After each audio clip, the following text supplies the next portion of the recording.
Welcome to Smart Okasan TV, your #1 top channel for the latest updates on Biafra news, things going on in Biafra land, and the hottest trends in entertainment. Here, we bring you breaking stories, deep analysis, and the inside scoop, all delivered with passion and purpose.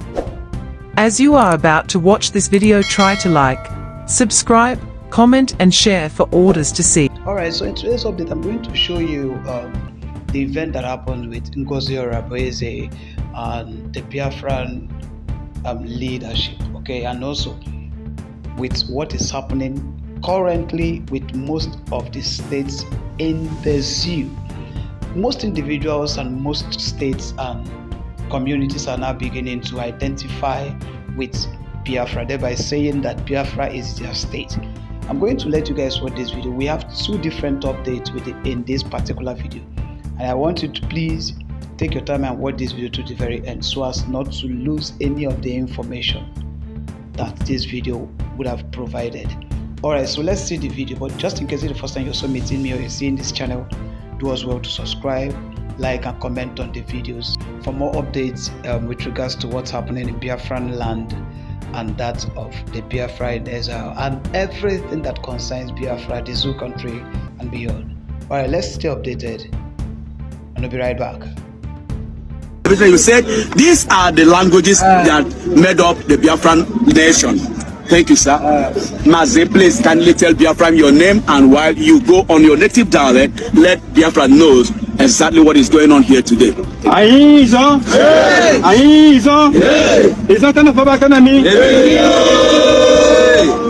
Thank you very much, my brother. My name is Nyesom Wike, Speaker in Golkumo.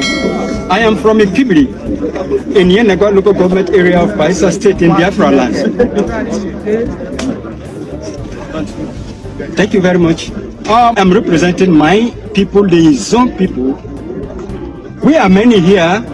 I am representing my state coordinator and the deputy. I am still also representing my zone nation. And as you can see, we are very many here. So as we are here, we have represented the zone land, which some people feel that the zone is not part of Biafra, when the zone is the place that gave that name Biafra. You're right and positive. It's true, sir. Biafra. Say, yes. So if you want fact, I will still prove it to you.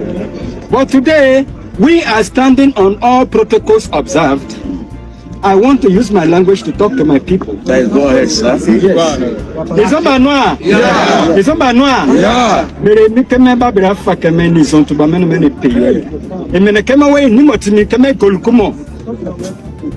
Peter,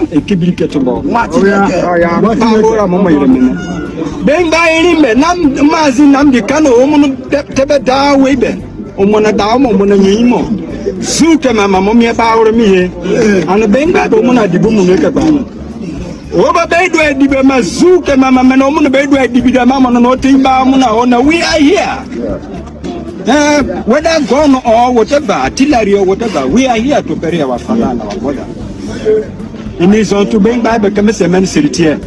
Say you be a kereka mia, hippocamesia mia, kereka hippocamia, bang by do bolam, woman, menacas of bomb. Camesa said that Biafra Caparapu. Seneba Biacoba Fabe, Zabo South Manon say, almost work or dog woman about Kuroboy minute. Yet, when you see the weather is dark, you should know that there is going to be rain. Yes. So it's okay, Mamma, and Serio. Zelemia de Bomara.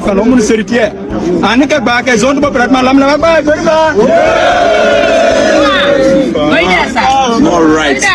This is so unique and so wonderful. When we interpret who we are, people should understand that this thing runs in our blood. It is not a pride that it's not a coincidence that Chukwu Kabiam has created us and placed us in this wonderful part of this contraction called Nigeria. At the same time, we want to get another dialect that will give us the flavor of what the unity is all about. You know, when we talk about unity, we mean exactly what we are saying. So, women and the livelihood of a woman, this is where every Every riddle is taken from. Everything about life begins from here. So we want to let you know the women are formidable in terms of restoring the fatherland. Let's talk to one of them and let her give us what she has to say about the Biafra. Oh, hey, Biafra. Oh, hey, Biafra. My name is Nyesom. I am here today. I'm very glad and grateful to be among the living, and not only the living, in the blessed land of the living. I'm very grateful to God. I want to first of all appreciate God for His mercy and His goodness. This time permit me to use my language to address what we are here for. My language. Shalom. Anybody can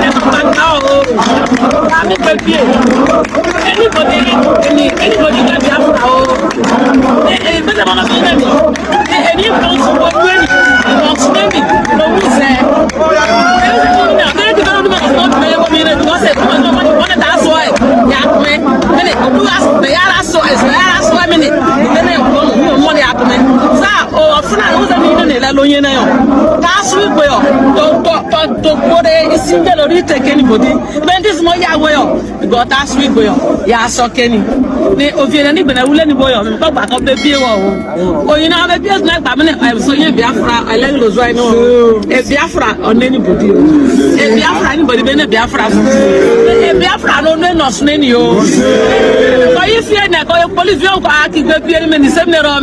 and then if you are fear in the Yazani, you know what Biafra Murami Fiene, Fiena Dale, Fear Dalawa.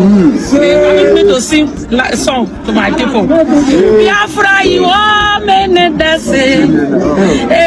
Body Biafra, you are many dancing. Body almost you are many dancing. Oh my God.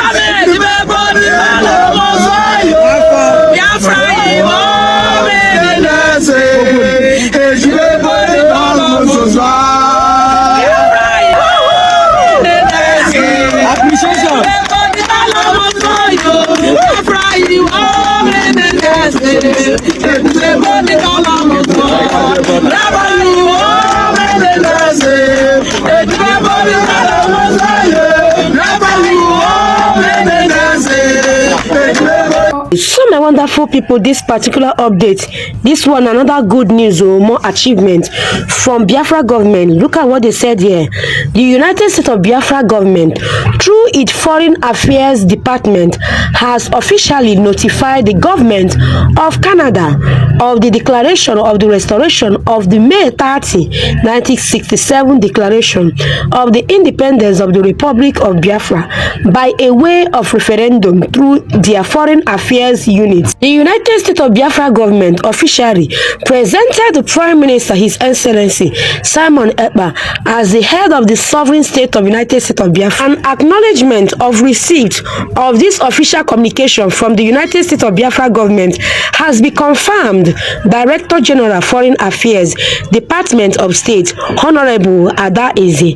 So my wonderful people, this particular update, they tell every Biafrans who are the genuine ones. So my people, they tell us say the Biafra government don't submit another document, yes, so document of our declaration to the Canada government, and they have confirmed it also that yet Biafra is now a sovereign state of its own.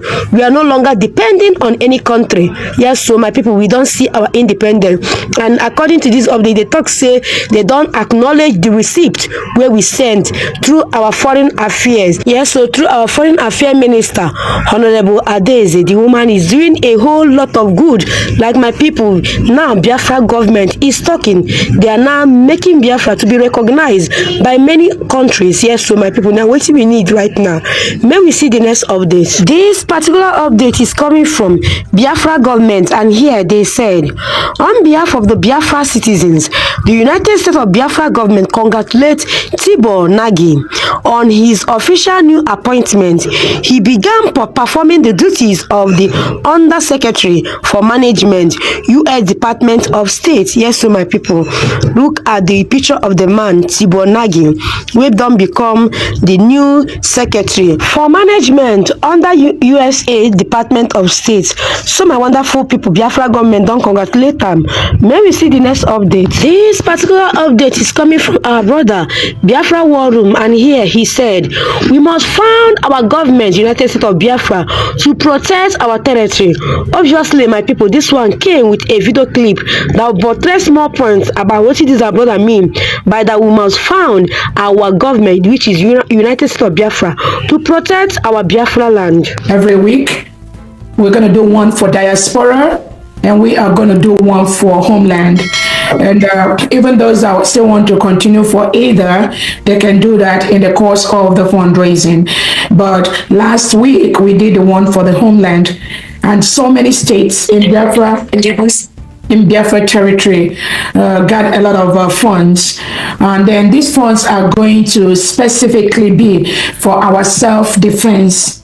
We have been killed enough, so we have to be able to raise funds for self-defense to protect ourselves from the reintegrated terrorists that have been sent by the Nigerian government to our territory to kill us. We have to reinforce that. We have to protect our territory, and we have to fully protect Biafra land, which has been declared as a nation, and we have to go home this year. So that fundraising is to protect ourselves from the criminals that are being sent by the Nigerian state to kill us. Any law court, any international body that believes that what we are doing is wrong, that we have to allow ourselves to be killed, we are ready to meet that individual in the law court. That is what our leader Nnamdi Kanu is protecting today. That is what our leader, our Prime Minister Simon Ekpa, is protecting today. That is what all of us here are protecting today. Self-defense is our right. We have been killed enough, and we cannot continue to fold our hands or use sticks or use brooms to confront terrorists, reintegrated terrorists that are wielding AK-47 to come and kill us. So we thank everyone for coming around today. Go ahead and welcome our special guest, Attorney Levy. Please go ahead and introduce yourself. From your end. I am. Hi, can you hear me? Yes? Yeah, we can hear you. Yeah. Good.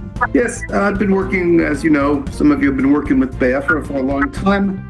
Today, I'm here in the capacity of a representative of the Organization of Emerging African States. That's the organization, international governmental organization that Biafra is a founding member of in 2011. And the Organization of Emerging African States is highly concerned about the continued detention of the Prime Minister, Simon Ekpa. And we have therefore had a board meeting, and we've done an investigation of his detention, as well as the detention of Biafra's best ally, Ayaba Cho Lucas of Amazonia, who is also detained on similar charges in Norway. And we've looked into this, and the Organization of Emerging African States has come to some conclusions, and we're issuing a public declaration today regarding your Prime Minister, as well as Ayaba Lucas Cho. There's these two cases are linked. As you know, Prime Minister Ekpa was taken into custody by the Finland authorities, and he remains there under investigation. What you may not know is that the conditions of his detention are very harsh. Solitary confinement. His access to the outside world is limited. So we know this because we have debriefed 3 of the other 4 detainees who have since been released. There's very serious concerns on the part of OAS about how they were treated. So this was done, and we believe the conditions that Cho are imprisoned under in Norway are quite similar. In Norway and Finland, of course, they could imprison people, detain people, they call it, on remand, almost indefinitely while they continue to investigate the allegations. The main concern, besides the conditions imprisonment of the OAS, which we are very distressed about, the main concern is how these allegations against Cho and Ekpa came about, and who was behind these allegations. Was it the government of Finland and Norway? No, they are complicit in this, but we know that in August, a delegation of Nordic ministers, including the foreign minister of Finland, went to Abuja, where they met with representatives of Nigerian government and ECOWAS. And at that time, it was noted that in the Nigerian press, the foreign minister of Finland was quoted as saying that she would soon have Simon Ekpa arrested. Now, at the time, the prime minister was aware of that, and we just kind of wrote that off. Simon Ekpa, he's an EU citizen. This cannot happen. This is just the Nigerian press. But what was that meeting about of the Nordic ministers and the Nigerians in ECOWAS? Well, it had to do with political and economic favors that were being exchanged. And shortly thereafter, of course, Lucas Cho was arrested in Norway in August. And again, we thought, well, maybe that's just a coincidence. But now we see Simon Ekpa arrested in November of this year on similar charges. So it's clear that this is a quid pro quo situation. It has the appearance here, the OAS, that Norway and Finland were promised favors by the Nigerian and Cameroonian governments. And in exchange for those favors, they were to deliver up, or at least take out of circulation, neutralize Simon Ekpa and Ayaba Lucas Cho. So, and that is indeed what happened, and that is indeed the appearance here. And I might point out, both Ekpa and Cho are EU citizens of Finland and Germany. That did not matter. They are sitting there in solitary confinement right now, facing charges. Now, what are the charges? Well, very similar. In the case of Cho in Norway, it is something to do with instigating crimes against humanity using the internet or some nonsense like that. And in the case of the prime minister, similar charges, except they're throwing the word terrorism about that they're investigating. Somehow he's involved with terrorism. They don't even, specify what the terrorist organization is or what's going on with that. So the allegations are coming directly from the oppressors, from Cameroon and Nigeria. And both Cameroon and Nigeria are well-known human rights abusers. Of course, I don't need to tell you as Biafrans what has happened in Biafra and Nigeria as a whole in the last 20 years. I don't need to tell you what's going on in neighboring Ambazonia for the last 5 years or more. How many people have been killed? How many people are killed each year in Nigeria? This is a fact. Yet, Finland and Norway are taking the allegations from these two countries that are the human rights abusers. So we have a lot of concern about the source of the allegations, because if there are human rights abuses, it is the direct fault of Nigeria. It's the direct fault of Cameroon. If people are defending themselves after years of being subjugated to this, that is the fault of the oppressing governments. That's not a crime. So we have a concern, and of course it's not like Norway and Finland don't know the circumstances. As you know, there was a large report issued a few months ago about the deaths of Christians in Nigeria over the last few years. But yet they're taking the information from the Nigerian government. And we see General Musa making the head of the Nigerian Armed Forces making public pronouncements just in the last few weeks that he will neutralize Simon Ekpa, remove him from circulation. And we see the state governors in Nigeria saying the same thing and making new allegations against Simon Ekpa. And we see their mouthpieces in the Nigerian press and the provocateurs that are part of the security system making the same allegations. So OES is very concerned that the governments of Norway and Finland are conducting an investigation based on information that is solely provided by human rights abusers. The people who are responsible for the crimes are the ones who are accusing Simon Ekpa of the crime. So we're concerned about that, and we're coming forward with our declaration, which is in the hands of the DPM, and which we will be distributing worldwide in the next few days. We also are suggesting that if Finland and Norway are really doing an investigation of what is going on in Cameroon and Nigeria and Amazonia and Biafra, that when they do actually discover war crimes, genocide, and crimes against humanity, which we know have happened. Thanks for tuning in to Smart Okason TV show. Don't forget to like, comment, subscribe, and share to keep the intellect flowing.